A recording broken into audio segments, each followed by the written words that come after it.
নজর রাখবো পরবর্তী সংবাদে। অল্পেতে রক্ষা পেল বরজলা এলাকা, ফের আগুন এমনটাই খবর উঠে আসছে। গ্যাস পাইপ থেকে নাকি আগুনের সূত্রপাত, তবে অল্পেতে রক্ষা পেয়েছে সংশ্লিষ্ট এলাকা।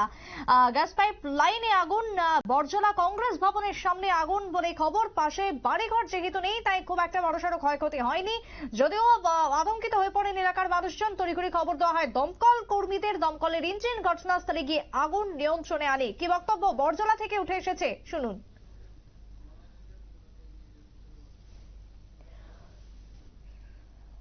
দুর্জনগর সাব ডিভিশনের তো আমি সিনিয়র লাইনম্যান কইতেছি, রাকেশ দাস কইতেছি। তো আমার কাছে খবর আইছে যে বরজলা স্কুলের সামনে একটা আগুন লাগছে। তো আমরা তো সঙ্গে সঙ্গে কল পাইয়া আমরা আইছি, ফায়ার সার্ভিসের খবর দিলাম। তারপর আপনার গ্যাসের অফিসে ফোন করছি। তারপর হেরা সঙ্গে সঙ্গেই আইছে। আইসে হেরা যতটুক হেরা ফাটছে এতটুকু হেরা সাহায্য করছে, অনেকেই সাহায্য করছে। তো ওখানে আমরা সবাই সহযোগিতা করলাম। গ্যাসের লাইনটা বন্ধ হয়েছে, তারপর জল টল দেওয়া হয়েছে, ফায়ার সার্ভিসের গাড়ি আইছে। তো আমরা সবাই ইলেকট্রিক দপ্তরে সব লোক আইছি, ট্রাভেল আইছি। আইসে আমরা লাইন বদ্ধ করে দিচ্ছি সঙ্গে সঙ্গে 11 কেবি বদ্ধ করে আমরা লাইন চালু করলাম। মানে হেরা সব কিছু কমপ্লিট হইলে তারপর আমরা লাইনটা চালু করলাম।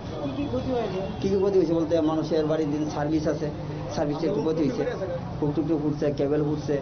তো ওখানে তো আমরা একটু 10-12 হাজার টাকার মতন অনুমানিক একটু খরচ হয়েছে পর। তো আমরা ওখানে এটা সিনিয়র ম্যানেজারের কাছে একটু ডিপুটেশন দিব, বলে স্যার এই ক্ষতি হয়েছে, পাবলিকের বাড়িঘর একটু ক্ষতি হয়েছে। তো পাশে বাড়িতে লোকের বাড়িঘর হেরা সার্ভিসটি ওই কইরা কী অবস্থা হয়েছে একদম সাই হিসাব করে।